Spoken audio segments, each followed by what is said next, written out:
against nation, and kingdom against kingdom. There shall be famines and pestilences and earthquakes, and this gospel of the kingdom shall be preached in all the world, and then shall the end come. Tell us, when will these things be? And what will be the sign of your coming and of the end of the age?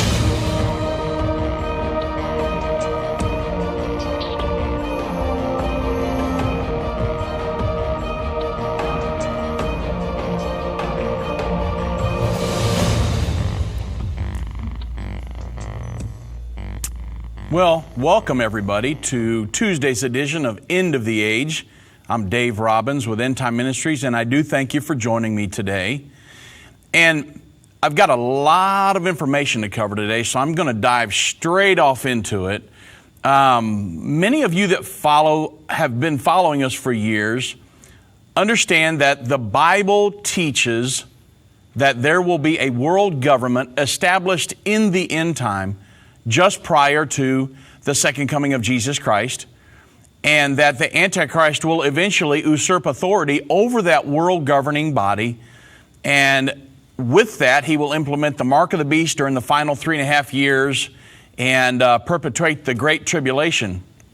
So the world government that the Bible prophesies is told about in many places, but it's really described it comes into it's culminated into one big combo beast, a world governing beast in Revelation chapter 13. So I'm going to be talking to you about the end time world government today, and more specifically, President Trump's pushback against the prophesied end time world government. You say, wow, what in the world is he doing to push back in the year 2017? What is he doing to push back against the end time world governing body? Because most of you will understand that the world government is already established in the earth today. You notice about the world, the United Nations, the International Monetary Fund, the World Health Organization, the International Criminal Court. All of these are entities that are established to manage the globe.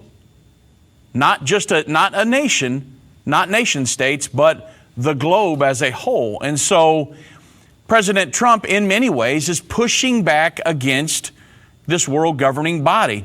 So let's talk about it. What's he doing? What did he do today to push back, to resist that? Globalization, the process of globalism, all these different things. What's he doing to push back against that? Well, President Trump today signed an executive order on climate change. Today, President Trump readied the Energy Independence Order to repeal the Obama climate policies. It comes from the Daily Caller. President Trump issues a sweeping energy independence executive order today, he just signed it a little while ago, to dismantle signature global warming policies put in place by the Barack Obama administration. The executive order is going to address the past administration's effort to kill jobs really across this country through the Clean Power Plan. This comes from the EPA Director Scott Pruitt, and he said this concerning the Energy Independence Executive Order that he said it on Sunday, that Trump was going to sign today. Well, President Trump promised to eliminate the job-killing energy regulations during his campaign, specifically rolling back an Environmental Protection Agency regulation limiting greenhouse gas emissions on power plants, or the Clean Power Plan, CPP. The upcoming order goes even farther than axing CPP, and here's what it does, what he just signed today. It orders the EPA, Environmental Protection Agency, to review and, if appropriate, work to repeal or revise the CPP. It rescinds the Interior Department's moratorium on new coal mining leases on federal lands. All of these are opening up jobs. These was actually a job-killing legislation. All of these will open up more jobs, opening up coal plants that the Obama administration sought to shut down.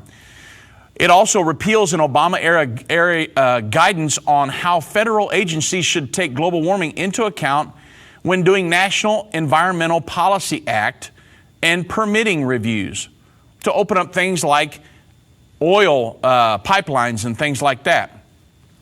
It disbands a federal working group that developed the social cost of carbon, the SCC estimate, used to justify onerous global warming regulations like carbon credits and different things. The SCC will also, it's going to be thrown out. Trump's order revokes 6 specific directives from the Obama administration, including Obama's broad strategy for paring emissions of methane released from oil and gas operations. Trump will also rescind Obama's directives targeted for repeal, including one of the climate change and national security, as well as a pair of directives from June 2013 that laid out his climate plans. So what he's doing is, you know that President Obama, the Obama administration, signed us on to the Paris Climate Agreement back in 2015. And that all the nations of the world actually signed on to that. Well, President Obama signed the United States to implement those edicts here in the United States, those directives concerning the climate, and to help further our efforts to curb climate change, which global warming and climate change, you know that it's a hoax. And so all it was handed down from the United Nations and from the world governing body, edicts that we were supposed to carry out to really, in the end, and I'm going to show you this here in a minute, to redistribute the wealth of the world. Well, the Obama administration was using, we found out, the EPA to help carry out these edicts here in the United States. Well, now President Trump is coming along, and he just signed an executive order today that says, nah, we're not going to do that. Now, he didn't completely disannul the Paris Climate Accord, but he is cutting a lot of the regulations that the Obama administration put in place to really strap the United States in and kill a lot of jobs. President Trump is coming along and saying, nah, I'm going to sign an executive order that's going to open that all back up. And so he's standing in the face of this world governing body that's trying to usurp authority even over the United States of America. And because the previous several administrations believed in a world government, they were actually yielding up our sovereignties to this world governing body and implementing these edicts handed down from the United Nations bodies. And so consequently, President Trump today is saying, no, international community, not going to do that. It's not just against the Obama administration and his the directives that he put in place. It's against the international community as well. So let's talk about it. What the international community, the United Nations, this world governing body that was established, let me lay a little bit of the groundwork before we get into this world governing body, because it's partially what I want to talk about was President Trump's moves against that body, but also the world government that's prophesied to be in power in the end time. It's actually in power as we speak. Now, they don't have the teeth that they will have when the Antichrist takes control, but it's already established in the earth, and really most of the nations on earth are fully functioning right hand in hand with this world governing body as we speak. So let's talk about it. The United Nations history, let's get into it. Let me lay you a little groundwork. Their history on climate change. And then I'm going to tell you the ulterior motive for that here in a minute. The United Nations history on climate change. In 1992, countries joined an international treaty, the United Nations Framework Convention on Climate Change, as a framework for international cooperation to combat climate change by limiting average global temperature increases and the resulting climate change, and coping with impacts that were by then, they said, inevitable. Now, before I get any farther into this, real quick, you guys, everybody listening, or most everybody, if you listen to us for a while, Irvin, myself, we've proved that, and there's several books out there, but it's easily proven that global warming, human-induced global warming, which leads to climate change, is a hoax. Mankind does not control the climate. God controls the climate. He always has since He created the earth, and He always will until the earth is done away with. God controls the climate, not mankind. And so consequently, the United Nations has trying to spin this propaganda that humans have put off so much carbon emissions and different things that we're causing the earth to warm to the point where now we have climate change and all of these different climate catastrophes. And so in spinning this ruse, it's all a hoax. It's a hoax dreamed up by them so they can redistribute the wealth of the world. I'm going to prove that to you here in a second, but let me go on with the history about climate change. Now, they said it's inevitable, the United Nations relationship to climate change and what they're trying to do, but they say, hey, these climate impacts are inevitable. We had to do something. So by 1995, countries launched negotiations to strengthen the global response to climate change because the countries of the world had bought into this. And 2 years later, they adopted the Kyoto Protocol. The Kyoto Protocol legally binds developed countries, i.e. the United States, their parties to emissions reduction targets to reduce the amount of emissions that factories and automobiles and all these different things would give off. And then they had to start implementing these things in the United States by carbon cap and trade laws and different things. The protocols first committed, the commitment period started in 2008 and it ended in 2012. The second commitment period began in January 1, 2013, and it's going to end in 2020. There's now about 197 parties to the convention and 192 parties to the Kyoto Protocol. Then in 2015, like I mentioned before, President Obama came along and signed us onto the 2015 Paris Agreement. It was adopted in Paris on December 12th, 2015. It marks the latest step of a decades of steps in the evolution of the UN climate change regime, and it builds on the work undertaken under the convention. So these have been progressive. They've said, okay, we've got everybody to buy into this, now let's try this. And once everybody bought into that, now let's step it up a little bit. So it never goes backwards, it's always progressive. And the Paris Agreement, it charts really a new course in the global effort to combat climate change. Even you say, well, hold on a minute, Dave. You just said global warming, which leads to climate change, is a hoax. That's absolutely true. So you say, well, what's the ulterior motive? I'll get to that in just a second. According to The Atlantic, the Paris Agreement supposes that the United States will reduce its emissions by 2025. And if we would have stayed in what the Obama administration put in place and what President Trump just slashed today, we were on a course headed in that direction. You say, well, why do we need to do that? Because if the climate change is a hoax, why did he sign us on to all that? Because he was yielding up our sovereignty to this one world governing body. The Obama administration and previous administrations had bought into the idea of a one world government.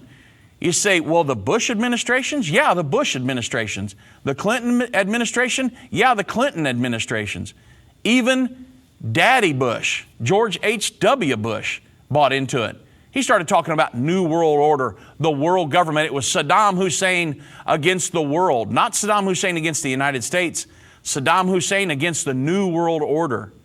So many of the previous administrations for decades had bought into, actually for the past 6 or 7 decades, had bought into this world governing scheme. And yet now here comes President Trump standing in the face and resisting that and saying, not going to do that here. His efforts to build the wall, that's standing against the world governing body. So let's move on with because if I go down a rabbit trail, I'll never get done today. But So the Obama directives would have curbed emissions by 2025. That was the goal. Yet after the Senate failed to approve a carbon market bill during his first term, even though the House passed it, the White House has advanced emissions reductions policy primarily by introducing new regulations through the EPA and different agencies, but the EPA was one of the main ones. That's what they were using to curb emissions put off by factories and automobiles and different things, all kinds of industry. So the most critical of these and the White House's last best hope to make significant domestic climate policy is the Clean Power Plan, the thing that President Trump signed today to dismantle. It really was a complicated set of Environmental Protection Agency regulations that aimed at reducing greenhouse gas emissions from power plants by 2030.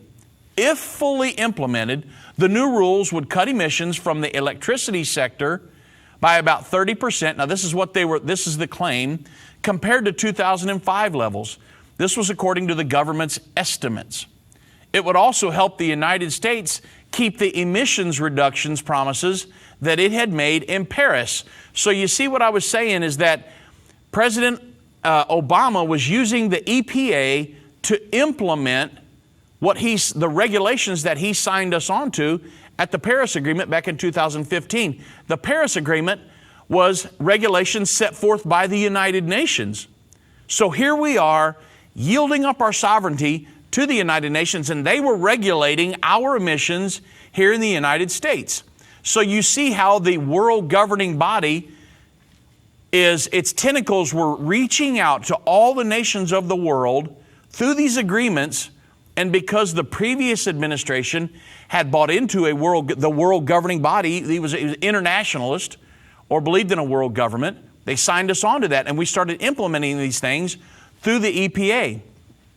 Now you understand the significance of President Trump's efforts to axe or dismantle the Clean Power Plan and beyond in today's executive order. He just signed it here maybe an hour or two ago.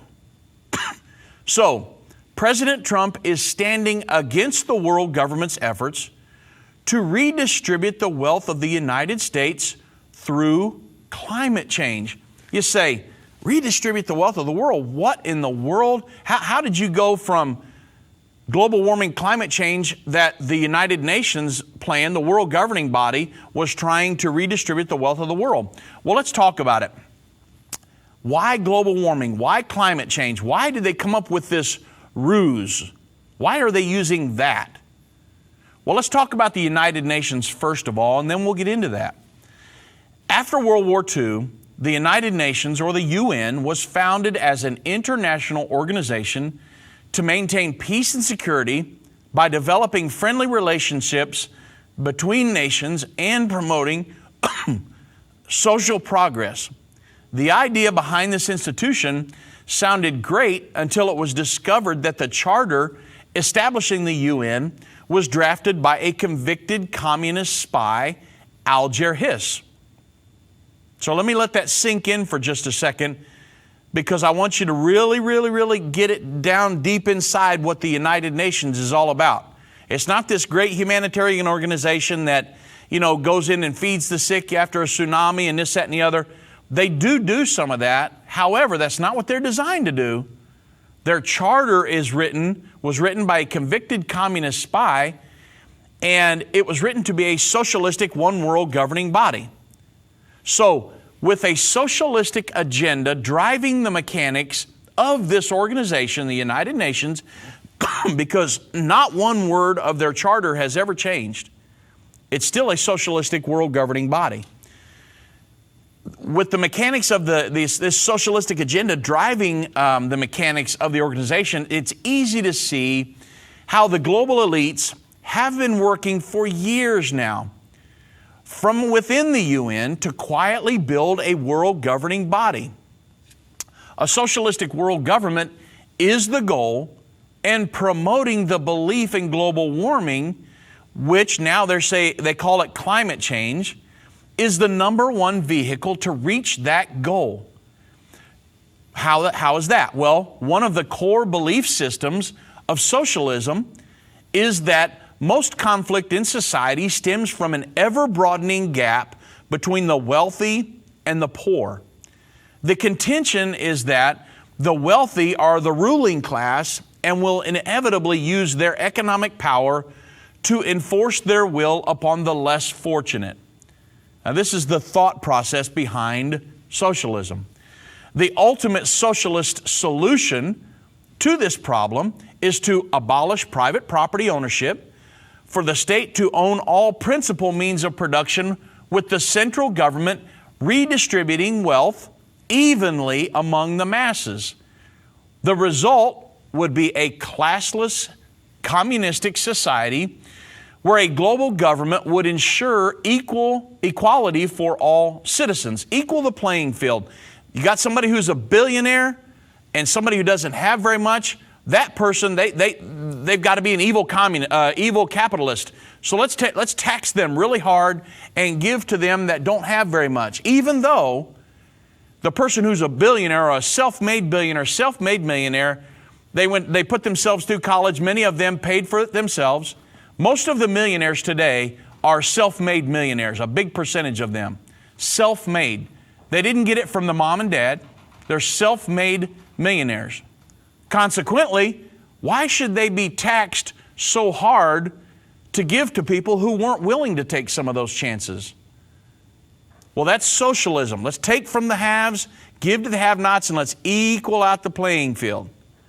So it's going to be impossible to fully realize the dream of this socialistic one-world government without the redistribution of wealth from the developed nations to the poor or the underdeveloped nations of the world. That's what global warming and climate change is all about. This is the main goal of the global warming and climate change hoax. The United Nations elites know that a perpetual global life-threatening crisis, they have to have a crisis. It's necessary to convince wealthy nations to accept the punitive cost of cap-and-trade taxes, which in turn redistributes the wealth. Wealth redistribution is exactly what carbon cap-and-trade laws are designed to accomplish. The government will set a cap on the amount of carbon emissions that in industrialized nations can emit, i.e., coal-burning plants, which the Obama administration was trying to shut down. President Trump's trying to reopen. And with the efforts of, they were trying to shut him down with the efforts of putting cap and trade laws on different industrial plants and different things, redistributing the wealth. If the limit is exceeded, the carbon credits can be purchased from underdeveloped nations who have more credits available than they need. It is easily proven that, and I've got to tell you this because it's such a hoax. It's easily proven that CO2 emissions have nothing to do with global warming. Global warming, climate change, fear-mongering is simply a scheme put together by global elites to redistribute the wealth of the world and to move us into world government, a socialistic world government. Remember, Alger Hiss wrote the Charter for the United Nations to be a socialistic one-world governing body. Today, they still adhere to that charter, and I'll get into that just a little bit more in depth in the second half of the program. Global warming is only one of the messages being used to force the nations of the world into world government. So anytime you hear global government's propaganda like Agenda 21 or the transformation of the 2030 agenda, sustainable development, nationalized health care, social justice, and a national ID program such as the Real ID, think world government. It's all tentacles of this world government beast that's being established in the earth that the Antichrist will eventually usurp control over. However, it is the global warming, or should I say climate change, that is presently the poster child being used to frighten everyone into giving up freedom in order to save the planet. Listen, folks, there's nothing wrong with the planet. Sure, we have summers that are hotter than others, and then we'll have summers that are cooler than others.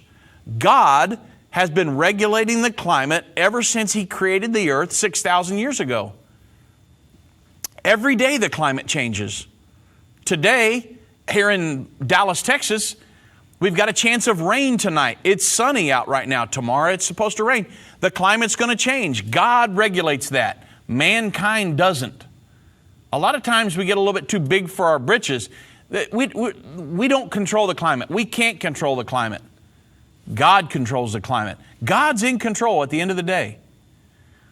I guess former governor of the state of Washington, Dixie Lee Ray, she probably summed it up best when she said, the objective clearly enunciated by the leaders of UNCED, which is the United Nations Conference on Environmental and Development, she said they probably summed it up best, is to bring about a change in the present system of independent nations, and that the future is to be a world government with central planning by the United Nations.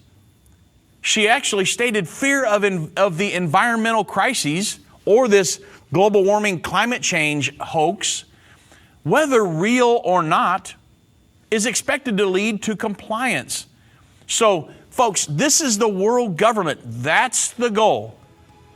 The Bible prophesies that a world government will be established and in power just prior to the second coming of Jesus Christ. This system is presently emerging as the global managing system as we speak. Now, when we get back from the break, I'm going to get off into the world order, and I'm going to go a little bit deeper into that because I want you to know the significance of what President Trump did today. From Here to Armageddon, a new exciting 8-lesson series to share with your friends and family. Order yours right away. Answering many questions like how far are we from the Battle of Armageddon? What will happen between now and then? Where are we on the timeline? Your questions answered in this exciting 8-lesson series, From Here to Armageddon. Go to endtime.com or call 1-800-END-TIME. That's 1-800-END-TIME, 1-800-363-8463. Order yours right away. Today I have some exciting news to share with you. You can now become a magazine subscriber for life. You will receive first-class benefits that will include a lifetime membership to End Time Magazine, as well as an unlimited access to the digital version of the magazine. You will also receive 20% off of all future orders at endtime.com, well, at least till the rapture happens. Never worry about missing one important issue or forgetting to renew. You can rest assured when something happens in the news pertaining to Bible prophecy, you will be informed with the most recent cutting-edge material available. End Time Magazine has been the forefront of End Time Ministries since the beginning, and we would love to join with you in this first ever opportunity of becoming a magazine subscriber for life. Join today by calling 1-800-END-TIME. That's 1-800-363-8463, or go to endtime.com. If your station only carries the first 30 minutes of End of the Age, go to endtime.com and click the watch button to continue today's broadcast. You can also finish up later by clicking the archives button.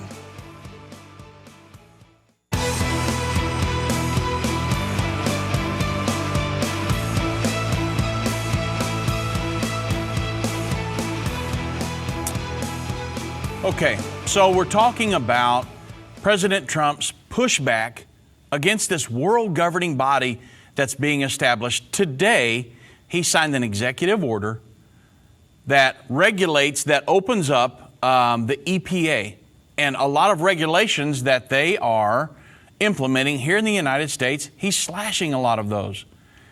And a lot of those regulations are handed down by the Paris Climate Agreement that the Obama administration signed the United States onto, which was brought about by the United Nations.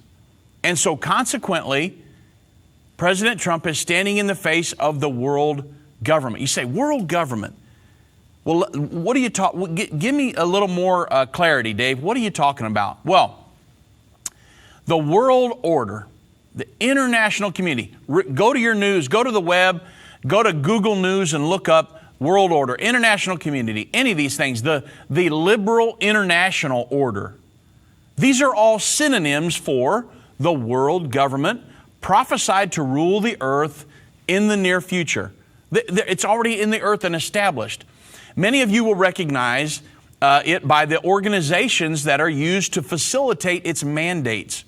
I'm referring to, obviously, the United Nations. I've already talked about that. The International Monetary Fund, the World Bank, the International Criminal Court, the World Health Organization, and a plethora of others. These entities provide the agenda, and the nations of the world are expected to adhere, even the United States of America. To many in our government, global governance is not a bad thing. And honestly, if it were based on the principles set forth in the Bible, in Scripture, it wouldn't be a bad thing. However, according to prophecy, the end-time world government will eventually be ruled by, obviously, a very evil man, the Antichrist. Actually, much worse than Adolf Hitler ever was. This is why all of you, everybody under the sound of my voice, must understand the effort to establish a global government in light of Bible prophecy. Just like every historical effort to establish a world empire, Satan, the Bible tells us this, Revelation 13, Satan has been the instigator, and the prophesied end-time world government is going to be no different. Throughout time, many leaders of global empires have eventually thought of themselves as gods. And this is exactly what the leader of the final world government will do. 2 Thessalonians chapter 2 verse 4 says he will stand in the temple and proclaim to be God. He's going to think he's a god, the Antichrist, just like many of the world leaders during their era. The Bible tells us that this entity is going to be destroyed by Jesus when He returns to earth. That is why the United States must not be part of this world government in the end time. And we believe that the United States will not be. And that's why it's so significant that President Trump, the current President of the United States, 2017, is resisting the edicts of this world governing body. When he talks about, I'm for America, not globalization, he's saying, I'm for the nation state of the United States of America, not world government. That's what he's saying. And he seems to really understand what he's talking about, because during his campaign, he railed against globalization and globalism. And he was all about America. And so he seems to really understand what he's talking about this world government. Because if you follow the news at all, you can see it's already reaching into all the nations of the world. However, without a prophetic view of this world government, many of the influential members of our American society could make the mistake of yielding up our sovereignty, i.e. the Obama administration did it in many ways, and implementing the agenda of this one world governing body in this country. We do not want that. We don't want anything to do with that world government, because remember, the Bible says that God's coming back to destroy that entity. We don't want to be a part of that. And really, the implementation of this is already happening in many ways in this country. Consider that President Obama obligated the United States citizens to work toward the full implementation of the Transforming Our World, the 2030 Agenda for Sustainable Development. It's 17 sustainable development goals that make up the United Nations 2030 Agenda. And it's simply a way to redistribute the wealth of the world and to control the consumption and production of every person on the planet. It's simply world government. In doing so, the United States is fulfilling the will of the United Nations global governing agenda. This is absolutely world government, and now you understand the significance of Donald Trump signing executive orders saying, we're not going to adhere to that. And so it's very, very important that we understand what he did today was very significant, and other moves that he's making to stand against the process of globalization.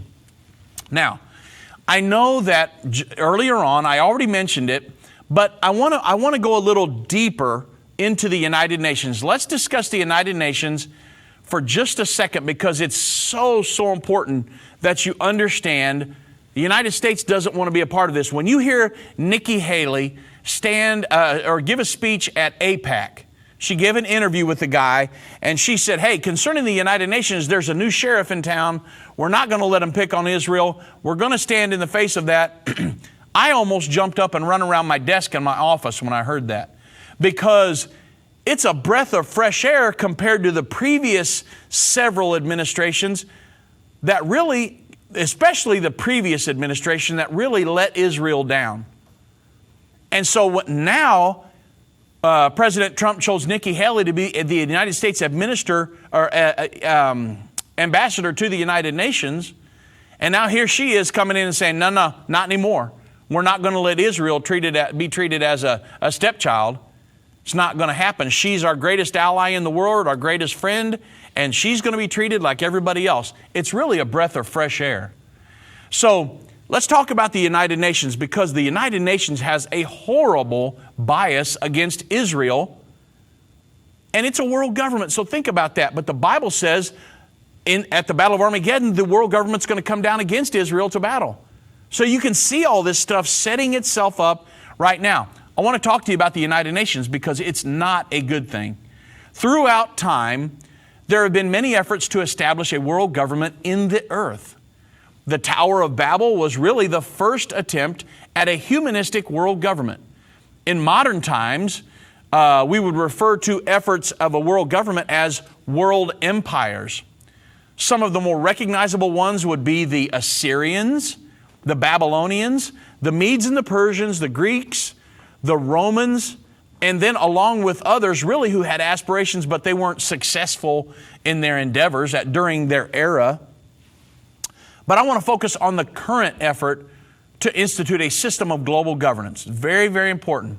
Although there are many tentacles to the beast, the institution at the forefront of this massive endeavor, I'm talking about the global effort, it's been put in place for years, is the United Nations. The origin of the current effort to establish a world government dates back to the early 20th centuries. Up to that time, World War I, also called the Great War, it was the worst war the world had ever known. Having witnessed just over 8 million casualties from 1914 to 1918, the world said, never again, we can't let this happen. Such a travesty. Think of it, over 8 million people killed. It was from this catastrophe that the idea to establish the current structure for global security was birthed, this world governing body. The framework of ideas became, at that point, the League of Nations. The League of Nations was formed really in an attempt to ensure that another world war would never be fought.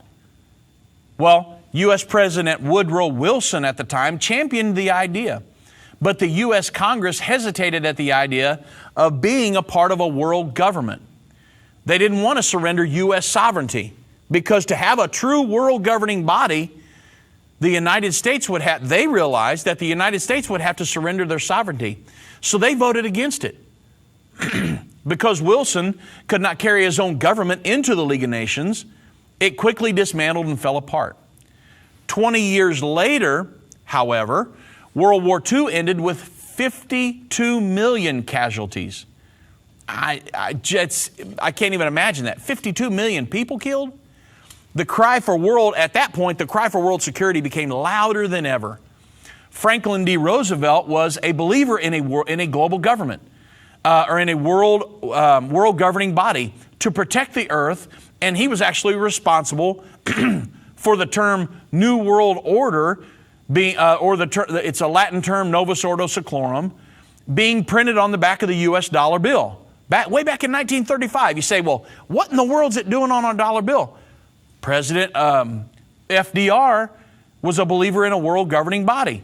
It's in the banner under the pyramid with the all-seeing eye. It says Novus Ordo Seclorum. Look on your dollar bill.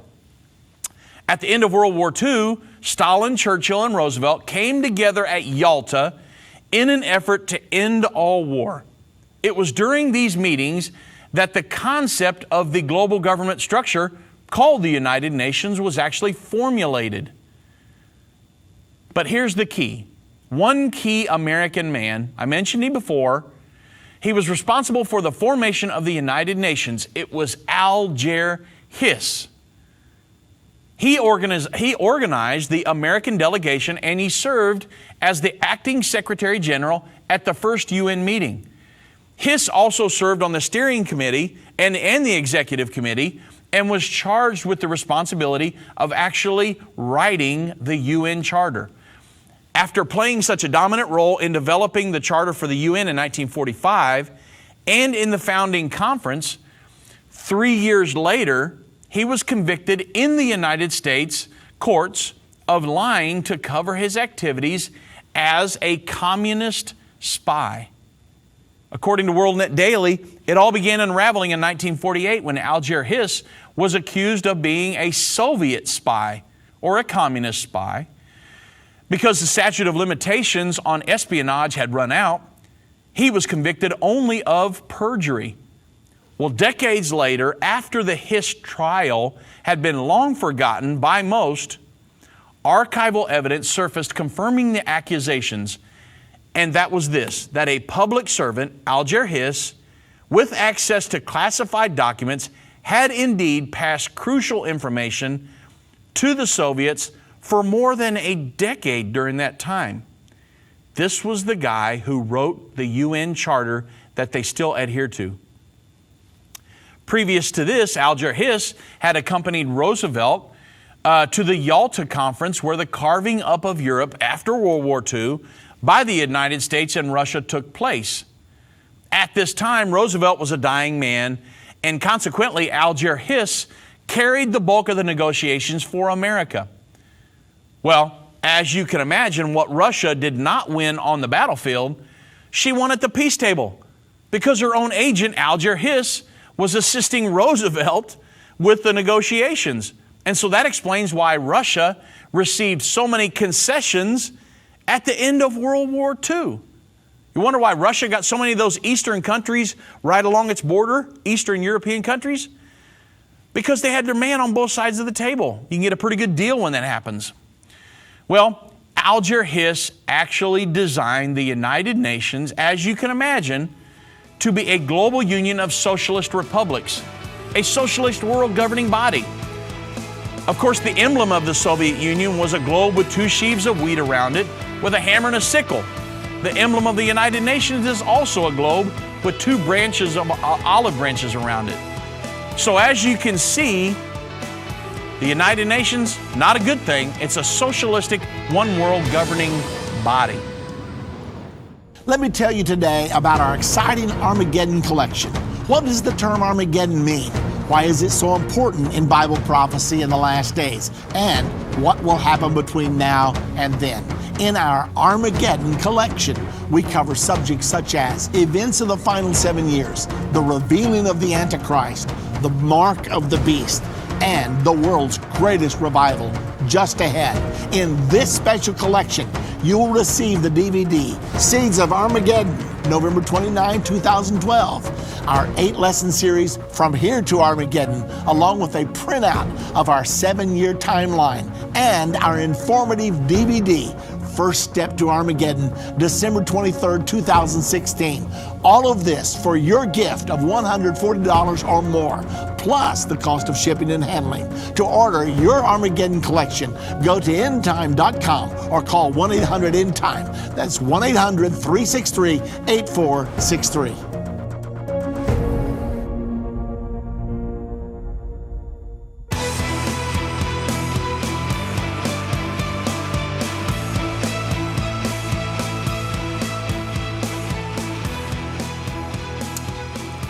So, if you really think about it, the emblem of the USSR at that point, and when the insignia of the United Nations was designed, of course, they looked almost identical, but the hammer and sickle was left off because including it would have been way too obvious.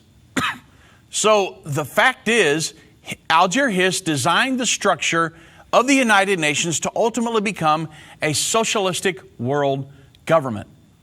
Well, Hiss went to prison, but the United Nations continued to be a structure for the one world government system.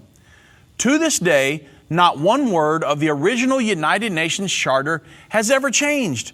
They still function off of the one that Alger Hiss penned back in 1945.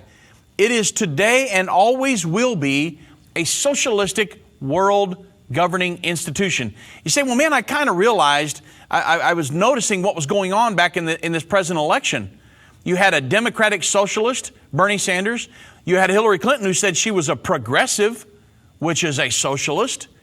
And then you had Donald Trump, who was against that, diametrically opposed to those systems. So you wonder what was going on. Those that believe in a one world government, they were for socialism. People who were against that, against socialism, they're against the one world government. And so consequently, you kind of understand what was going on in the previous election that just took place. Now, some will deny that this is true, the world governing bodies being established, stating that there's no legitimate world governing order. They claim that the United Nations, along with many other like-minded institutions, are simply working towards global governance. I've been to the United Nations several times, and they will say, this is not a world government. We simply are implementing a system of global governance.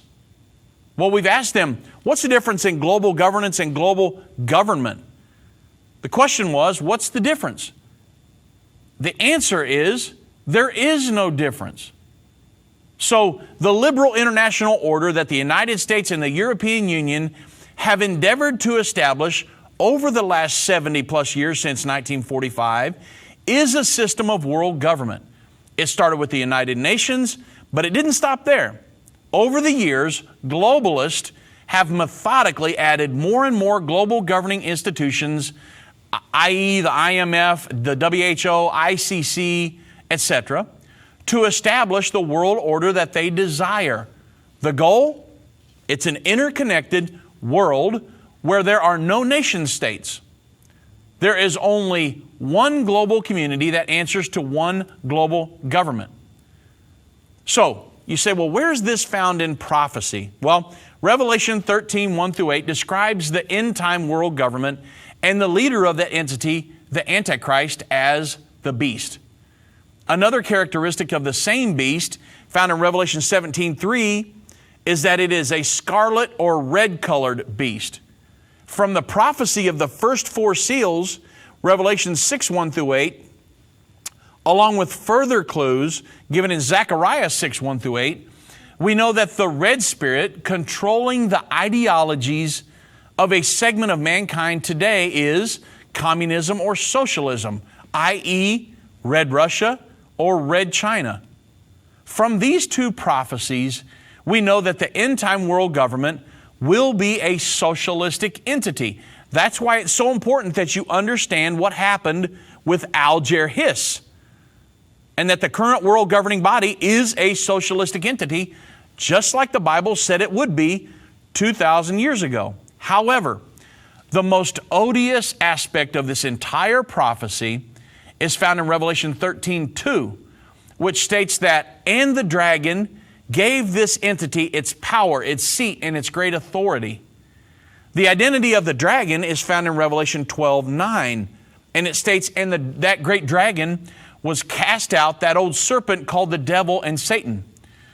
So what do we learn by tying all these prophecies together? The end-time world government will be a socialistic entity that will be ruled by a physical man, the Antichrist, but will receive its power and authority from Satan himself. So yeah, that's right. Satan is setting the agenda for the current world governing entities on the earth today. And it is a direct fulfillment of Bible prophecy. Do you ever wonder why the United Nations has such an obsession with Israel? Well, it's not because there are so many Arabs opposed to the existence of the nation of Israel. No. The reason is that God stated 37 times in the Old Testament that He would place His name in Jerusalem. Since then, Satan has been fighting for control of Jerusalem. Since Satan is the driving force behind the current world government, it's no wonder the United Nations is obsessed with demonizing Israel every chance it gets. Let's talk about Nikki Haley for a second. She just talked had a interview at the APEC conference. Consider the current bias of the United Nations against the nation of Israel. It's not simply a political issue.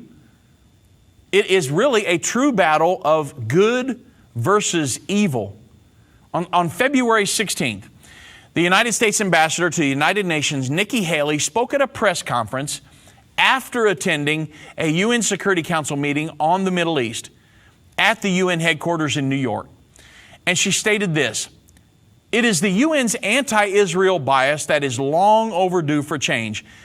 The United States will not hesitate to speak out against these biases in defense of our friend and ally Israel." She should never even really have to say that. It's called the United Nations, but yet they have a a horrible bias against Israel. Why? Because Satan's against Israel, and Satan's giving this entity its power, its seat, and its great authority. He's setting the overall agenda for this. Over the years, it's been easy to see the bias that the United Nations has had against Israel. Nikki Haley is simply voicing her astonishment at how really obvious that prejudice really is. Again, what are we dealing with here? It's not simply a political viewpoint, but a true battle of good versus evil. The Bible prophesies all of this in intricate detail. It's an ages-old conflict between God and Satan. Where does it all lead? Well, it's the final clash between the Creator, God, and His fallen angel, Satan. So let's talk about the destruction of the world government. I'm going to move quickly because I want to try to give you a good summary of all this before the end of the program. The destruction of the world government, prophesied in Scripture. In Daniel 2, King Nebuchadnezzar had a dream of the last 5 world governing bodies that would rule the entire earth. The empires made up 5 segments of a statue of a man. The statue had a head of gold, which was the Babylonian Empire from 604 to 539 BC. Then it had the arms and breast of silver, which was the Medo-Persian Empire, which ruled from 539 to 331 BC. Then it had the belly and thighs of brass, which was the Grecian world government under Alexander the Great, which ruled from 331 to 197 BC. Then you had the legs of iron, which was, of course, the Roman Empire. You understand the Caesars, the gladiators, the Roman Colosseum. Get that in your mind. That world governing body, which ruled the known world during their era, ruled from 197 BC. It ruled the longest, actually, all the way to 284 AD. And then, of course, you have the last world governing entity. The Bible prophesies this, which in Nebuchadnezzar's vision had the feet of iron mixed with clay. Well, of course, that's the Holy Roman Empire, which ruled from 800 AD, and it'll rule all the way to the second coming of Jesus Christ. According to Bible prophecy, the Holy Roman Empire, which is the current European Union, which will be the head of the one world government and the power base of the Antichrist just prior to the second coming of Jesus Christ. So in Daniel 2:34, it states that this was Daniel, and it says, "Thou sawest till that a stone," Daniel was foretelling, given the interpretation of the dream to Nebuchadnezzar, and he says, "King, thou sawest till that a stone was cut out without hands, which smote the image upon its feet." Now remember, these are 5 world empires, but it smote the feet on the feet that were iron mingled with clay. The last empire is where this stone smote, and it brake him to pieces. So the stone represents Jesus Christ and His kingdom that's coming to be set up here on earth. This demonstrates to us that Jesus will return to the earth during the time of the Holy Roman Empire, and when He comes, He will destroy world government, which is Satan's last effort to rule the world and replace it with the long-promised kingdom of God. So really covering the treetops of this. For a complete explanation, really, you could of this whole prophecy, you can order the DVD, The Holy Roman Empire Revised, The Holy Roman Empire Reborn, You can go to endtime.com and get it. You can order it by calling 1-800-ENDTIME, 1-800-363-8463. And you can get these prophecies in great detail. I'm covering the treetops because I've only got a few minutes left. So the final conflict when the Lord will wipe out world government is called the Battle of Armageddon. It will occur when the armies of the end-time world government come down against Jerusalem. It's in Zechariah 14:2. It's at this time when the Zechariah 14:3 states, "Then shall the Lord go forth and fight against those nations as when he fought in the day of battle." So who, as part of the world governing armies, would like to be there to fight against God in that last battle? So it's very important. Say, well, what in the world should we do? Well, the world government prophesied to be in power just before the second coming of Jesus Christ is already established, and it's in power today. Soon it's going to be ruled by an evil political figure much worse than Adolf Hitler. And this socialistic entity is made up of the United Nations and other global governing bodies that set the managing agendas for the United Nations of the earth. Now that you understand that Satan is behind the current effort to establish the world government and the final outcome of that entity, we've got to make future decisions according. And so, with the time I have left, I want you to understand that now that you understand there's a world governing body established, the Bible prophesies that there will be, and the Antichrist will eventually sit at the helm of that and rule the world. So, the Bible says that when it gives a depiction of that world governing body in Revelation chapter 13, that the United States is not mentioned in that world governing body, represented by the eagle's wings. That's why it's so significant when we see President Donald Trump, the President of the United States currently, obviously you all know that, but it's very important that we understand that the current President of the United States, the previous administration was yielding up our sovereignties to this world governing body. The current President of the United States is standing in the face of this world governing body, the edicts that they would try to implement here in the United States, and saying, no, not going to do that. The executive order that he signed today is coming against those regulations that they were trying to implement through the Environmental Protection Agency. So it's important that we understand all of these things are prophesied to occur just prior to the second coming of Jesus Christ, and we're watching them happen. They're unfolding right before our very eyes. And so it's awesome to watch this, but we want everybody to understand these prophecies are coming to pass in intricate detail as we speak.